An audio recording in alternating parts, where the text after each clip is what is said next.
21ਵੀਂ ਸਦੀ ਦਾ ਕਾਰੋਬਾਰ Robert T Kiyosaki. ਅਧਿਆਇ 12 ਸੰਪਤੀ 4 ਤੁਹਾਡੇ ਆਪਣੇ ਨੈਟਵਰਕ ਦੀ ਸ਼ਕਤੀ। ਜਦੋਂ ਮੈਂ 1990 ਦੇ ਦਹਾਕੇ ਵਿੱਚ ਇੱਕ ਕਾਰੋਬਾਰ ਦੀ ਗੰਭੀਰਤਾ ਨਾਲ ਘੋਖ ਪੜਤਾਲ ਕੀਤੀ ਤਾਂ ਇਸ ਦੀ ਇੱਕ ਗੱਲ ਮੈਨੂੰ ਬੜੀ ਦਿਲਚਸਪ ਲੱਗੀ। ਇਹ ਉਹ ਸੀ ਕਿ ਇਸ ਵਿੱਚ ਨੈਟਵਰਕ ਸ਼ਬਦ ਦਾ ਇਸਤੇਮਾਲ ਕੀਤਾ ਜਾਂਦਾ ਸੀ। ਮੈਨੂੰ ਯਾਦ ਆਇਆ ਕਿ ਮੇਰੇ ਅਮੀਰ ਡੈਡੀ ਇਸ ਸ਼ਬਦ ਦਾ ਸੱਚਮੁੱਚ ਸਨਮਾਨ ਕਰਦੇ ਸਨ। ਥਾਮਸ ਐਡੀਸਨ ਮੇਰੇ ਅਮੀਰ ਡੈਡੀ ਦੇ ਹੀਰੋ ਸਨ। ਅੱਜ ਲੋਕੀ ਐਡੀਸਨ ਨੂੰ ਆਮ ਤੌਰ ਤੇ ਬਤੌਰ ਬਿਜਲੀ ਦੇ ਬਲਬ ਦੇ ਖੋਜੀ ਕਰਕੇ ਹੀ ਜਾਣਦੇ ਹਨ, ਲੇਕਿਨ ਇਹ ਸੱਚ ਨਹੀਂ ਹੈ। ਐਡੀਸਨ ਨੇ ਬਿਜਲੀ ਦੇ ਬਲਬ ਦੀ ਖੋਜ ਨਹੀਂ ਸੀ ਕੀਤੀ, ਉਹਨਾਂ ਨੇ ਤਾਂ ਸਿਰਫ ਇਸ ਨੂੰ ਬਿਹਤਰ ਅਤੇ ਆਦਰਸ਼ ਬਣਾਇਆ ਸੀ। ਇਸ ਤੋਂ ਜ਼ਿਆਦਾ ਮਹੱਤਵਪੂਰਨ ਗੱਲ, ਉਹਨਾਂ ਇਹ ਅਨੁਮਾਨ ਲਾਇਆ ਸੀ ਕਿ ਇਸ ਨੂੰ ਕਾਰੋਬਾਰ ਵਿੱਚ ਕਿਵੇਂ ਬਦਲਣਾ ਹੈ। ਸਕੂਲ ਛੱਡਣ ਤੋਂ ਬਾਅਦ, ਕਿਉਂਕਿ ਉਹਨਾਂ ਦੇ ਟੀਚਰਸ ਦੀ ਰਾਏ ਵਿੱਚ ਉਹ ਇੰਨੇ ਸਮਾਰਟ ਨਹੀਂ ਸਨ ਕਿ ਉਹ ਸਫਲ ਹੋ ਸਕਣ, ਐਡੀਸਨ ਟ੍ਰੇਨ ਵਿੱਚ ਟੌਫੀ ਅਤੇ ਮੈਗਜ਼ੀਨ ਵੇਚਣ ਦੀ ਨੌਕਰੀ ਕਰਨ ਲੱਗੇ। ਛੇਤੀ ਹੀ ਉਹ ਆਪਣਾ ਅਖਬਾਰ ਛਾਪਣ ਲੱਗੇ ਅਤੇ 1 ਸਾਲ ਦੇ ਅੰਦਰ ਹੀ ਉਹਨਾਂ ਨੇ ਮੁੰਡਿਆਂ ਦੀ ਇੱਕ ਟੀਮ ਨਿਯੁਕਤ ਕਰ ਲਈ ਜਿਹੜੇ ਉਹਨਾਂ ਦੇ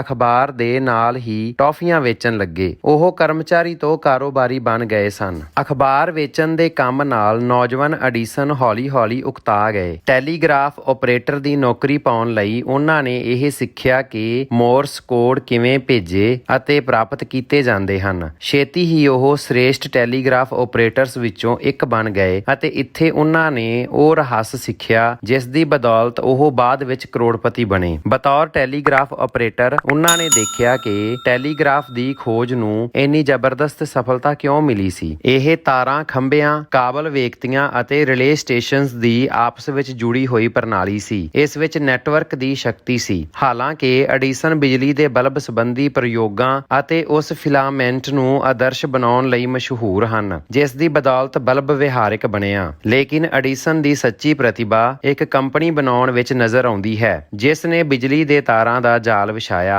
ਅਤੇ ਬਿਜਲੀ ਦੇ ਬਲਬ ਨੂੰ ਸਮਾਜ ਵਿੱਚ ਜਗ੍ਹਾ ਬਣਾਉਣ ਦਾ ਮੌਕਾ ਦਿੱਤਾ। ਐਡੀਸਨ ਨੇ ਜਿਸ ਕੰਪਨੀ ਦੀ ਸਥਾਪਨਾ ਕੀਤੀ ਉਸ ਨੇ ਉਹਨਾਂ ਨੂੰ ਅਰਬਪਤੀ ਬਣਾ ਦਿੱਤਾ। ਉਹ ਕੰਪਨੀ ਦਾ ਨਾਂ ਸੀ ਜਨਰਲ ਇਲੈਕਟ੍ਰਿਕ। ਐਡੀਸਨ ਦੇ ਕਾਰੋਬਾਰ ਨੂੰ ਕ੍ਰਾਂਤੀਕਾਰੀ ਬਣਾਉਣ ਵਾਲੀ ਚੀਜ਼ ਬਿਜਲੀ ਦਾ ਬਲਬ ਨਹੀਂ, ਬਲਕਿ ਬਿਜਲੀ ਦੇ ਤਾਰਾਂ ਅਤੇ ਰਿਲੇ ਸਟੇਸ਼ਨ ਦਾ ਤੰਤਰ ਸੀ ਜਿਸ ਦੀ ਬਦੌਲਤ ਬਿਜਲੀ ਦੇ ਬਲਬ ਨੂੰ ਊਰਜਾ ਮਿਲੀ। ਇਹ ਨੈਟਵਰਕ ਸੀ। ਮੇਰੇ ਅਮੀਰ ਡੈਡੀ ਨੇ ਮੈਨੂੰ ਦੱਸਿਆ ਸੀ, ਸੰਸਾਰ ਦੇ ਸਭ ਤੋਂ ਅਮੀਰ ਲੋਕ ਨੈਟਵਰਕ ਬਣਾਉਂਦੇ ਹਨ। ਬਾਕੀ ਹਰ ਵਿਅਕਤੀ ਨੌਕਰੀ ਜਾਂ ਕੰਮ ਦੀ ਤਲਾਸ਼ ਕਰਦਾ ਹੈ। ਸਮੁੰਦਰੀ ਜਹਾਜ਼ ਦੇ ਦੌਲਤਮੰਦ ਮਾਲਕਾਂ ਅਤੇ ਰੇਲ ਰੋਡ ਬੈਰਨਸ ਤੋਂ ਲੈ ਕੇ ਸੈਮ ਵਾਲਟਨ, ਬਿਲ ਗੇਟਸ ਅਤੇ ਜੈਫ ਬਿਜ਼ੋਸ ਤੱਕ ਉਹਨਾਂ ਲੋਕਾਂ ਨੇ ਸੰਸਾਰ ਵਿੱਚ ਢੇਰ ਸਾਰੀ ਦੌਲਤ ਬਣਾਈ ਹੈ ਜਿਨ੍ਹਾਂ ਨੇ ਇਹ ਪਤਾ ਲਾ ਲਿਆ ਸੀ ਕਿ ਨੈਟਵਰਕ ਕਿਵੇਂ ਬਣਾਉਣਾ ਹੈ। ਸੈਮ ਵਾਲਟਨ ਨੇ ਲੋਕਾਂ ਲਈ ਵਸਤੂਆਂ ਦਾ ਉਤਪਾਦਨ ਨਹੀਂ ਕੀਤਾ, ਉਹਨਾਂ ਨੇ ਤਾਂ ਉਹਨਾਂ ਨੂੰ ਵੰਡਣ ਦਾ ਨੈਟਵਰਕ ਬਣਾਇਆ। ਬਿਲ ਗੇਟਸ ਨੇ ਕੰਪਿਊਟਰ ਨਹੀਂ ਬਣਾਏ, ਉਹਨਾਂ ਨੇ ਤਾਂ ਇੱਕ ਆਪਰੇਟਰ ਸਿਸਟਮ ਬਣਾਇਆ ਜਿਸ ਉੱਤੇ ਕੰਪਿਊਟਰ ਚੱਲਦੇ ਸਨ। ਜੈਫ ਬਿਜ਼ੋਸ ਨੇ ਪੁਸਤਕਾਂ ਦਾ ਪ੍ਰਕਾਸ਼ਨ ਨਹੀਂ ਕੀਤਾ, ਉਹਨਾਂ ਨੇ ਤਾਂ ਪੁਸਤਕਾਂ ਨੂੰ ਗ੍ਰਾਹਕਾਂ ਤੱਕ ਪਹੁੰਚਾਉਣ ਲਈ ਇੱਕ ਆਨਲਾਈਨ ਨੈਟਵਰਕ ਐਮਾਜ਼ਨ ਬਣਾਇਆ। ਸ਼ਕਤੀ ਪ੍ਰੋਡਕਟ ਵਿੱਚ ਨਹੀਂ ਹੈ, ਸ਼ਕਤੀ ਤਾਂ ਨੈਟਵਰਕ ਵਿੱਚ ਹੈ। ਜੇਕਰ ਤੁਸੀਂ ਅਮੀਰ ਬਣਨਾ ਚਾਹੁੰਦੇ ਹੋ ਤਾਂ ਇਸ ਲਈ ਸਭ ਤੋਂ ਵਧੀਆ ਰਣਨੀਤੀ ਇਹ ਹੈ ਕਿ ਤੁਸੀਂ ਇੱਕ ਸ਼ਕਤੀਸ਼ਾਲੀ, ਵਿਹਾਰਕ ਅਤੇ ਵਿਕਾਸਸ਼ੀਲ ਨੈਟਵਰਕ ਬਣਾਉਣ ਦਾ ਤਰੀਕਾ ਖੋਜ ਲਓ। ਜ਼ਾਹਰ ਹੈ ਸਾਡੇ ਵਿੱਚੋਂ ਜ਼ਿਆਦਾਤਰ ਲੋਕ ਥਾਮਸ ਐਡੀਸਨ, ਸੈਮ ਵਾਲਟਨ ਜਾਂ ਬਿਲ ਗੇਟਸ ਨਹੀਂ ਹਨ, ਨਾ ਹੀ ਕਦੀ ਬਣ ਸਕਦੇ ਹਨ। ਹਾਂ, ਹਰ ਪਨੀਰੀ ਵਿੱਚ ਮੁੱਠੀ ਭਰ ਬੇਹੱਦ ਰਚਨਾਤਮਕ ਲੋਕ ਹੋਣਗੇ ਜਿਹੜੇ ਸਿਫਰ ਤੋਂ ਅਰਬਾਂ ਡਾਲਰ ਦੇ ਨਵੇਂ ਨੈਟਵਰਕ ਬਣਾ ਕੇ ਕਿਸੇ ਕਾਰੋਬਾਰ ਨੂੰ ਫਰਸ਼ ਤੋਂ ਅਰਸ਼ ਤੱਕ ਪਹੁੰਚਾਉਂਦੇ ਹਨ ਜਿਵੇਂ ਇਹਨਾਂ ਲੋਕਾਂ ਨੇ ਕੀਤਾ।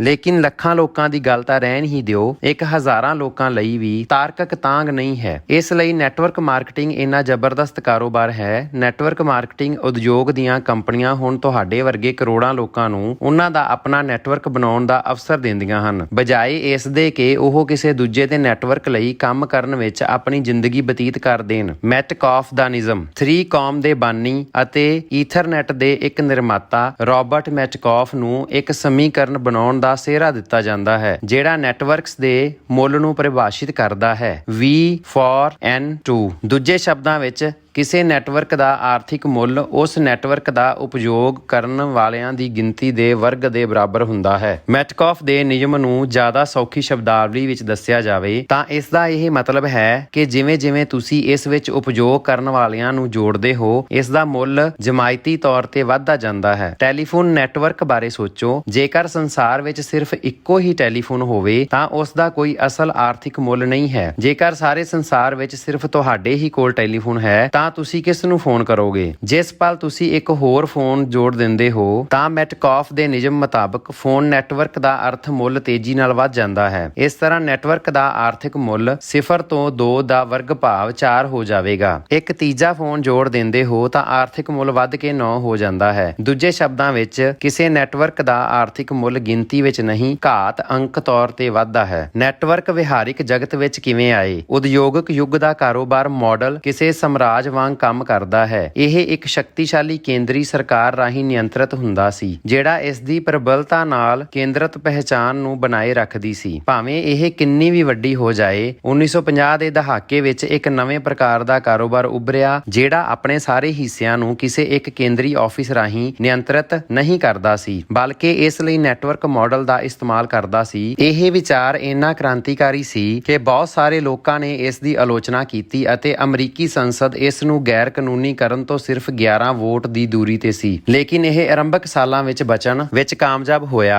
ਅਤੇ ਅੱਜ ਇਹ 3% ਤੋਂ ਵੱਧ ਅਮਰੀਕੀ ਰਿਟੇਲ ਵਿਕਰੀ ਲਈ ਜ਼ਿੰਮੇਵਾਰ ਹੈ ਅਤੇ ਸਾਰੀ ਦੁਨੀਆ ਵਿੱਚ ਵੱਧ ਫੁੱਲ ਰਿਹਾ ਹੈ। ਇਹਦੇ ਕੁਝ ਮਸ਼ਹੂਰ ਬ੍ਰਾਂਡਸ ਵਿੱਚ ਐਸ ਹਾਰਡਵੇਅਰ, ਸਬਵੇ ਅਤੇ ਜ਼ਾਹਰ ਹੈ ਸਭ ਤੋਂ ਜ਼ਿਆਦਾ ਮਸ਼ਹੂਰ ਮੈਕਡੋਨਲਡਸ ਸ਼ਾਮਲ ਹੈ। ਇਸ ਕ੍ਰਾਂਤੀਕਾਰੀ ਵਿਹਾਰਿਕ ਮਾਡਲ ਨੂੰ ਫਰੈਂਚਾਈਜ਼ੀ ਕਿਹਾ ਜਾਂਦਾ ਹੈ। ਫਰੈਂਚਾਈਜ਼ੀ ਇੱਕ ਪ੍ਰਕਾਰ ਦਾ ਬਿਜ਼ਨਸ ਮਾਡਲ ਨੈਟਵਰਕ ਹੈ ਜਿਸ ਵਿੱਚ ਬਹੁਤ ਸਾਰੇ ਕਾਰੋਬਾਰ ਮਾਲਕ ਇੱਕੋ ਹੀ ਬਲੂਪ੍ਰਿੰਟ ਮੁਤਾਬਕ ਕੰਮ ਕਰਦੇ ਹਨ। ਬਹੁਤ ਵਿਹਾਰਿਕ ਸੰਦਰਭਾਂ ਵਿੱਚ ਤੁਸੀਂ ਇਹ ਕਹਿ ਸਕਦੇ ਹੋ ਕਿ ਉਹਨਾਂ ਸਾਰਿਆਂ ਦੇ ਜੀਵਨ ਮੁੱਲ ਬਰਾਬਰ ਹੁੰਦੇ ਹਨ। ਲੇਕਿਨ ਫਰੈਂਚਾਈਜ਼ੀ ਵਿਹਾਰਿਕ ਜਗਤ ਵਿੱਚ ਨੈਟਵਰਕ ਦੇ ਵਿਕਾਸ ਦੀ ਰਾਹ ਵਿੱਚ ਸਿਰਫ ਇੱਕੋ ਪੈਂਡਾ ਸੀ। ਹੁਣ ਜੌਨ ਤੁਹਾਨੂੰ ਦੱਸਣਗੇ ਕਿ ਇਸ ਤੋਂ ਬਾਅਦ ਕੀ ਹੋਇਆ। ਜੌਨ: ਰਾਬਰਟ ਨੇ ਸਹੀ ਕਿਹਾ ਹੈ। ਇਹ ਇੱਕ ਵੱਖਰੇ ਤਰੀਕੇ ਨਾਲ ਕਮਿਸ਼ਨ ਨੂੰ ਅਦਾ ਕਰਨ ਦਾ ਹੀ ਮਾਮਲਾ ਨਹੀਂ ਹੈ ਜਾਂ ਮਾਰਕੀਟਿੰਗ ਦੀ ਜ਼ਿੰਮੇਵਾਰੀ ਕਿਸੇ ਦੂਜੇ ਪੱਖ ਉੱਤੇ ਪਾਉਣ ਦੀ ਗੱਲ ਨਹੀਂ ਹੈ। ਇਹ ਦਰਅਸਲ ਕਾਰੋਬਾਰ ਨੂੰ ਦੇਖਣ ਦਾ ਇੱਕ ਬਿਲਕੁਲ ਹੀ ਜੁਦਾ ਢੰਗ ਹੈ। ਇਹੋ ਜਿਹਾ ਤਰੀਕਾ ਜਿਹੜਾ ਵਿਆਪਕ ਵਿਗਿਆਪਨ ਨੀਤੀ ਰਾਹੀਂ ਉਦਯੋਗਿਕ ਯੁੱਗ ਦੀ ਅਰਥ ਵਿਵਸਥਾ ਨੂੰ ਪ੍ਰਦਰਸ਼ਿਤ ਨਹੀਂ ਕਰਦਾ, ਬਲਕਿ ਨੈਟਵਰਕ ਰਾਹੀਂ ਸੂਚਨਾ ਯੁੱਗ ਦੀ ਅਰਥ ਵਿਵਸਥਾ ਨੂੰ ਪ੍ਰਦਰਸ਼ਿਤ ਕਰਦਾ ਹੈ। ਫਰੈਂਚਾਈਜ਼ੀ ਤੋਂ ਬਾਅਦ ਨੈਟਵਰਕਿੰਗ ਵਾਲੇ ਕਾਰੋਬਾਰਾਂ ਦੇ ਵਿਕਾਸ ਵਿੱਚ ਅਗਲਾ ਪੈਂਡਾ 1960 ਦੇ ਦਹਾਕੇ ਵਿੱਚ ਚੁੱਕਿਆ ਗਿਆ ਅਤੇ 1970 ਅਤੇ 1980 ਦੇ ਦਹਾਕਿਆਂ ਵਿੱਚ ਇਸ ਦੀ ਰਫ਼ਤਾਰ ਤੇਜ਼ ਹੋ ਗਈ। ਫਰੈਂਚਾਈਜ਼ੀ ਕਾਰੋਬਾਰਾਂ ਦੇ ਨੈਟਵਰਕ ਦੀ ਬਜਾਏ ਇਹ ਮਾਡਲ ਫਰੈਂਚਾਈਜ਼ੀ ਵਿਅਕਤੀਆਂ ਦੇ ਨੈਟਵਰਕ ਰਾਹੀਂ ਵਿਕਸਿਤ ਹੋਇਆ। ਇੱਕ ਤਰ੍ਹਾਂ ਨਾਲ ਤੁਸੀਂ ਇਸ ਨੂੰ ਵਿਅਕਤੀਗਤ ਫਰੈਂਚਾਈਜ਼ੀ ਵੀ ਕਹਿ ਸਕਦੇ ਹੋ। ਮੂਲ ਫਰੈਂਚਾਈਜ਼ੀ ਮਾਡਲ ਵਾਂਗ ਹੀ ਇਸ ਨਵੇਂ ਪ੍ਰਕਾਰ ਦੇ ਕਾਰੋਬਾਰ ਦੀ ਵੀ ਕਾਫੀ ਆਲੋਚਨਾ ਹੋਈ, ਲੇਕਿਨ ਆਲੋਚਨਾਵਾਂ ਦੇ ਬਾਵਜੂਦ ਇਹ ਆਪਣੇ ਅਸਤਿਤਵ ਨੂੰ ਬਚਾਉਣ ਅਤੇ ਪ੍ਰਸਿੱਧ ਹੋਣ ਵਿੱਚ ਕਾਮਯਾਬ ਹੋਇਆ। ਇਸ ਮਾਡਲ ਨੂੰ ਨੈਟਵਰਕ ਮਾਰਕੀਟਿੰਗ ਕਿਹਾ ਜਾਂਦਾ ਹੈ। ਰਾਬਰਟ: ਉਂਝ ਫਰੈਂਚਾਈਜ਼ੀ ਬਾਰੇ ਵਿੱਚ ਸੱਚਾਈ ਇਹ ਹੈ ਕਿ ਫਰੈਂਚਾਈਜ਼ੀ ਦਾ ਮਾਲਕ ਬਣਨ ਤੋਂ ਬਾਅਦ ਤੁਸੀਂ ਆਪ ਇੱਕ ਨੈਟਵਰਕ ਦਾ ਹਿੱਸਾ ਤਾਂ ਬਣ ਜਾਂਦੇ ਹੋ, ਲੇਕਿਨ ਉਸ ਨੈਟਵਰਕ ਦੇ ਮਾਲਕ ਨਹੀਂ ਬਣਦੇ। ਤੁਸੀਂ ਤਾਂ ਕੇਵਲ ਆਪਣੇ ਕਾਰੋਬਾਰ ਦੇ ਮਾਲਕ ਬਣਦੇ ਹੋ। ਦੂਜੇ ਪਾਸੇ ਨੈਟਵਰਕ ਮਾਰਕੀਟਰ ਦੇ ਤੌਰ ਤੇ ਜੌਨ: ਨੈਟਵਰਕ ਮਾਰਕੀਟਿੰਗ ਦੇ ਤੌਰ ਤੇ ਤੁਸੀਂ ਨਾ ਸਿਰਫ ਨੈਟਵਰਕ ਬਣਾਉਂਦੇ ਹੋ, ਬਲਕਿ ਤੁਸੀਂ ਦਰਅਸਲ ਆਪਣੇ ਆਪ ਦੇ ਨੈਟਵਰਕ ਦੇ ਮਾਲਕ ਵੀ ਹੁੰਦੇ ਹੋ। ਅਤੇ ਰਾਬਰਟ, ਜਿਵੇਂ ਤੁਸੀਂ ਕਹਿੰਦੇ ਹੋ, ਇਸ ਨਾਲ ਜ਼ਬਰਦਸਤ ਵਿੱਤੀ ਲੀਵਰੇਜ ਹਾਸਲ ਹੁੰਦਾ ਹੈ। ਦੂਜੇ ਸ਼ਬਦਾਂ ਵਿੱਚ, ਬਤੌਰ ਨੈਟਵਰਕ ਮਾਰਕੀਟਰ ਤੁਹਾਨੂੰ ਮੈਟਕਾਫ ਦੇ ਨਿਯਮ ਦੀ ਸ਼ਕਤੀ ਨੂੰ ਵਰਤਣ ਦਾ ਮੌਕਾ ਮਿਲ ਜਾਂਦਾ ਹੈ। ਕਿਵੇਂ? ਇਹ ਸਿਰਫ ਨੈਟਵਰਕ ਮਾਰਕੀਟਿੰਗ ਕੰਪਨੀ ਨਾਲ ਜੁੜਨ ਮਾਤਰ ਨਾਲ ਹੀ ਨਹੀਂ ਹੋ ਜਾਂਦਾ। ਇਹ ਤਾਂ ਉਂਝ ਹੀ ਗੱਲ ਹੋ ਜਾਵੇਗੀ ਜਿਵੇਂ ਸੰਸਾਰ ਵਿੱਚ ਕੇਵਲ ਤੁਹਾਡੇ ਕੋਲ ਹੀ ਟੈਲੀਫੋਨ ਹੋਵੇ। ਮੈਟਕਾਫ ਦੇ ਨਿਯਮ ਦੀ ਸ਼ਕਤੀ ਨੂੰ ਵਰਤਣ ਲਈ ਤੁਹਾਡੇ ਆਪਣੇ ਵਰਗੇ ਕਿਸੇ ਵਿਅਕਤੀ, ਕਿਸੇ ਸਾਂਝੀਦਾਰ ਨੂੰ ਜੋੜ ਕੇ ਆਪਣੇ ਆਪ ਨੂੰ ਹੀ ਬਹੁ ਗਿਣਤੀ ਕਰਨਾ ਪੈਂਦਾ ਹੈ। ਜਿਸ ਪਲ ਤੁਹਾਡੀ ਗਿਣਤੀ 2 ਹੋ ਜਾਂਦੀ ਹੈ, ਤੁਹਾਡੇ ਨੈਟਵਰਕ ਦਾ ਆਰਥਿਕ ਮੁੱਲ ਤੇਜ਼ੀ ਨਾਲ ਵੱਧ ਕੇ 4 ਹੋ ਜਾਂਦਾ ਹੈ। ਜਦ ਤੁਹਾਡੀ ਗਿਣਤੀ 3 ਹੋ ਜਾਂਦੀ ਹੈ ਤਾਂ ਤੁਹਾਡੇ ਨੈਟਵਰਕ ਦਾ ਆਰਥਿਕ ਮੁੱਲ 4 ਤੋਂ 9 ਹੋ ਜਾਂਦਾ ਹੈ। ਤੁਸੀਂ ਜਿਨ੍ਹਾਂ 2 ਲੋਕਾਂ ਨੂੰ ਜੋੜਿਆ ਹੈ, ਜਦੋਂ ਉਹਨਾਂ ਵਿੱਚੋਂ ਹਰੇਕ 2 ਹੋਰ ਲੋਕਾਂ ਨੂੰ ਜੋੜ ਲੈਂਦਾ ਹੈ ਤਾਂ ਤੁਹਾਡਾ ਨੈਟਵਰਕ ਉਸ ਰਾਕਟ ਵਾਂਗ ਦਿਖਣ ਲੱਗਦਾ ਹੈ ਜਿਹੜਾ ਚੰਦਰਮੇ ਵੱਲ ਉਡਾਨ ਭਰਨ ਵਾਲਾ ਹੈ। ਤੁਸੀਂ ਗਣਿਤਿਆ ਦੇ ਤੌਰ ਤੇ ਕੰਮ ਕਰ ਰਹੇ ਹੁੰਦੇ ਹੋ, ਲੇਕਿਨ ਤੁਹਾਡਾ ਆਰਥਿਕ ਮੁੱਲ ਘਾਤ ਅੰਕ ਦੇ ਰੂਪ ਵਿੱਚ ਵਿਕਾਸ ਕਰਦਾ ਹੈ। ਸੌਖੀ ਭਾਸ਼ਾ ਵਿੱਚ ਮੈਟਕਾਫ ਦੇ ਨਿਯਮ ਦਾ ਅਰਥ ਇਹ ਹੈ ਕਿ ਨੈਟਵਰਕ ਇੱਕ ਲੀਵਰ ਦੇ ਤੌਰ ਤੇ ਕੰਮ ਕਰਦਾ ਹੈ ਇਹ ਤੁਹਾਨੂੰ ਆਪਣੇ ਸਮੇਂ ਅਤੇ ਯਤਨ ਦੀ ਲੀਵਰੇਜਿੰਗ ਕਰਨ ਦੀ ਮਨਜ਼ੂਰੀ ਦਿੰਦਾ ਹੈ। ਲੀਵਰੇਜ ਦਾ ਸਿਧਾਂਤ ਖੋਜਣ ਦਾ ਸਿਹਰਾ ਪ੍ਰਾਚੀਨ ਯੂਨਾਨ ਦੇ ਇੰਜੀਨੀਅਰ ਆਰਕਮੀਡੀਜ਼ ਨੂੰ ਦਿੱਤਾ ਜਾਂਦਾ ਹੈ। ਉਹਨਾਂ ਨੇ ਇਹ ਤਸਦੀਕ ਕੀਤੀ ਸੀ, ਮੈਨੂੰ ਖੜੇ ਹੋਣ ਦੀ ਥਾਂ ਦੇ ਦਿਓ ਤਾਂ ਮੈਂ ਦੁਨੀਆ ਨੂੰ ਹਿਲਾ ਸਕਦਾ ਹਾਂ। ਲੀਵਰੇਜ ਦੀ ਲਗਭਗ ਅਸੀਮ ਸ਼ਕਤੀ ਦਾ ਪ੍ਰਦਰਸ਼ਨ ਕਰਨ ਲਈ ਉਹਨਾਂ ਨੇ ਰੱਸੀਆਂ ਅਤੇ ਚਰਖੀਆਂ ਦਾ ਇੱਕ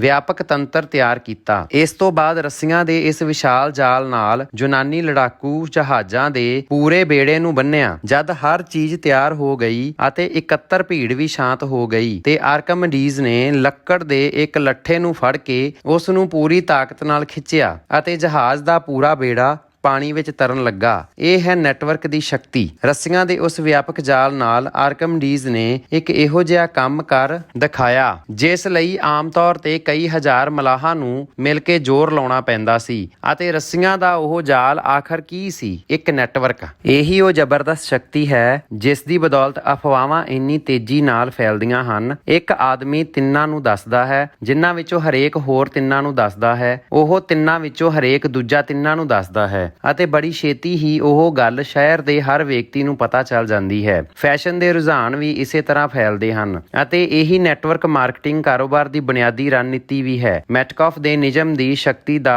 ਦੋਹਨ ਕਰਦੇ ਹੋਏ ਲੋਕਾਂ ਦੇ ਨੈਟਵਰਕ ਦੇ ਜ਼ਰੀਏ ਆਪਣੇ ਯਤਨਾਂ ਨੂੰ ਡੁਪਲੀਕੇਟ ਕਰਨਾ। ਅੱਜ ਨੈਟਵਰਕ ਮਾਰਕੀਟਿੰਗ ਦੁਨੀਆ ਦੀ ਸਭ ਤੋਂ ਤੀਵਰ ਗਤੀ ਨਾਲ ਵਿਕਾਸ ਕਰਨ ਵਾਲੇ ਬਿਜ਼ਨਸ ਮਾਡਲਾਂ ਵਿੱਚੋਂ ਇੱਕ ਹੈ। ਬਹਰਹਾਲ ਜ਼ਿਆਦਾਤਰ ਲੋਕਾਂ ਨੂੰ ਹੁਣ ਵੀ ਇਸ ਦਾ ਅਹਿਸਾਸ ਨਹੀਂ ਹੈ। ਕਿਉਂ ਨਹੀਂ? ਲੋਕ ਪ੍ਰੋਡਕਟਸ ਤਾਂ ਦੇਖ ਸਕਦੇ ਹਨ, ਘਰੇਲੂ ਉਪਯੋਗ ਜਾਂ ਸਿਹਤ ਸੰਬੰਧੀ ਪ੍ਰੋਡਕਟਸ ਜਾਂ ਟੈਲੀਕਾਮ, ਵਿੱਤੀ ਜਾਂ ਕਾਨੂੰਨੀ ਸੇਵਾਵਾਂ, ਲੇਕਿਨ ਉਹਨਾਂ ਇਹ ਅਹਿਸਾਸ ਨਹੀਂ ਹੁੰਦਾ ਕਿ ਇਹ ਦਰਅਸਲ ਕਾਰੋਬਾਰ ਨਹੀਂ ਹੈ। ਅਸਲ ਕਾਰੋਬਾਰ ਪ੍ਰੋਡਕਟ ਨਹੀਂ, ਉਹ ਨੈਟਵਰਕ ਹੈ ਜਿਸ ਦੇ ਜ਼ਰੀਏ ਪ੍ਰੋਡਕਟ ਯਾਤਰਾ ਕਰਦਾ ਹੈ। ਐਡੀਸਨ ਦਾ ਬਿਜਲੀ ਦਾ ਬਲਬ ਨਹੀਂ, ਬਲਕਿ ਉਹਨਾਂ ਦੀ ਇਲੈਕਟ੍ਰਿਕ ਗ੍ਰਿਡ ਹੈ। ਲੋਕ ਹੁਣ ਵੀ ਨੈਟਵਰਕ ਮਾਰਕੀਟਿੰਗ ਦੇ ਮੁੱਲ ਨੂੰ ਇਸ ਲਈ ਨਹੀਂ ਸਮਝ ਪਾਏ ਹਨ ਕਿਉਂਕਿ ਇਹ ਅਦ੍ਰਿਸ਼ ਹਨ। ਇਹ ਭੌਤਿਕ ਨਹੀਂ, ਵਿਹਾਰਕ ਹੈ। ਤੁਸੀਂ ਇਸ ਨੂੰ ਆਪਣੀਆਂ ਅੱਖਾਂ ਨਾਲ ਹੀ ਨਹੀਂ ਦੇਖ ਸਕਦੇ ਕਿਉਂਕਿ ਦੇਖਣ ਲਈ ਜ਼ਿਆਦਾ ਕੁਝ ਹੈ ਵੀ ਨਹੀਂ। ਇਹ ਸੂਚਨਾ ਯੁੱਗ ਦਾ ਅਸਲੀ ਬਿਜ਼ਨਸ ਮਾਡਲ ਹੈ। ਇਸ ਦੇ ਮੁੱਲ ਨੂੰ ਸਮਝਣ ਲਈ ਅੱਖਾਂ ਖੋਲਣੀਆਂ ਹੀ ਕਾਫੀ ਨਹੀਂ ਹੈ। ਇਸ ਲਈ ਤਾਂ ਤੁਹਾਨੂੰ ਆਪਣੇ ਦਿਮਾਗ ਨੂੰ ਖੋਲਣ ਦੀ ਜ਼ਰੂਰਤ ਹੈ। ਕੋਈ ਸੋਨੇ ਦਾ ਮਹਿਰਾਬ ਨਹੀਂ, ਕੋਈ ਹਰੀ ਜਲ ਪਰੀ ਨਹੀਂ ਹੈ ਜਿਹੜੀ ਇਸ਼ਾਰਾ ਦੇ ਕੇ ਤੁਹਾਨੂੰ ਉਹਨਾਂ ਦੇ ਕਾਰੋਬਾਰ ਦੀ ਜਗ੍ਹਾ ਤੇ ਸੱਦਾ ਦੇਵੇ। ਨੈਟਵਰਕ ਮਾਰਕੀਟਿੰਗ ਕਾਰੋਬਾਰ ਦਾ ਧਮਾਕਾ ਸਾਰੇ ਸੰਸਾਰ ਵਿੱਚ ਹੋ ਚੁੱਕਿਆ ਹੈ, ਲੇਕਿਨ ਜਨਤਾ ਅਕਸਰ ਹੁਣ ਵੀ ਇਹ ਨਹੀਂ ਦੇਖ ਪਾਉਂਦੀ। ਜਨਰਲ ਮੋਟਰਜ਼ ਅਤੇ ਜਨਰਲ ਇਲੈਕਟ੍ਰਿਕ ਵਰਗੀਆਂ ਕੰਪਨੀਆਂ ਉਦਯੋਗਿਕ ਯੁੱਗ ਦੀਆਂ ਹਨ। ਮੈਕਡੋਨਲਡਸ, ਸਬਵੇ, ਦਾ UPS ਸਟੋਰ, ਐਸ ਹਾਰਡਵੇਅਰ ਅਤੇ ਬਾਕੀ ਫਰੈਂਚਾਈਜ਼ੀ ਕੰਪਨੀਆਂ ਪਰਿਵਰਤਨਕਾਰੀ ਸਮੇਂ ਦੀਆਂ ਹਨ ਜਿਹੜੀਆਂ ਉਦਯੋਗਿਕ ਯੁੱਗ ਤੋਂ ਸੂਚਨਾ ਯੁੱਗ ਦੇ ਪੁਲ ਦੇ ਤੌਰ ਤੇ ਉੱਭਰੀਆਂ। ਨੈਟਵਰਕ ਮਾਰਕੀਟਿੰਗ ਕਾਰੋਬਾਰ ਹੀ ਸੂਚਨਾ ਯੁੱਗ ਦਾ ਅਸਲ ਕਾਰੋਬਾਰ ਹੈ ਕਿਉਂਕਿ ਇਸ ਦਾ ਸਰੋਕਾਰ ਜ਼ਮੀਨ ਅਤੇ ਕੱਚੇ ਮਾਲ, ਫੈਕਟਰੀਆਂ ਅਤੇ ਕਰਮਚਾਰੀਆਂ ਤੋਂ ਨਹੀਂ ਬਲਕਿ ਖਾਲਸ ਜਾਣਕਾਰੀ ਨਾਲ ਹੈ। ਨੈਟਵਰਕ ਮਾਰਕੀਟਰ ਦੇ ਤੌਰ ਤੇ ਤੁਸੀਂ ਇਹ ਸੋਚ ਸਕਦੇ ਹੋ ਕਿ ਤੁਹਾਡਾ ਕੰਮ ਕਿਸੇ ਪ੍ਰੋਡਕਟਸ ਦਾ ਪ੍ਰਦਰਸ਼ਨ ਕਰਨਾ ਤੇ ਵੇਚਣਾ ਹੈ। ਇੰਜ ਨਹੀਂ ਹੈ। ਤੁਹਾਡਾ ਕੰਮ ਤਾਂ ਸੂਚਨਾ ਦੇਣਾ ਹੈ, ਇੱਕ ਬਿਹਤਰੀਨ ਕਹਾਣੀ ਸੁਣਾਉਣਾ ਅਤੇ ਇੱਕ ਨੈਟਵਰਕ ਬਣਾਉਣਾ ਹੈ।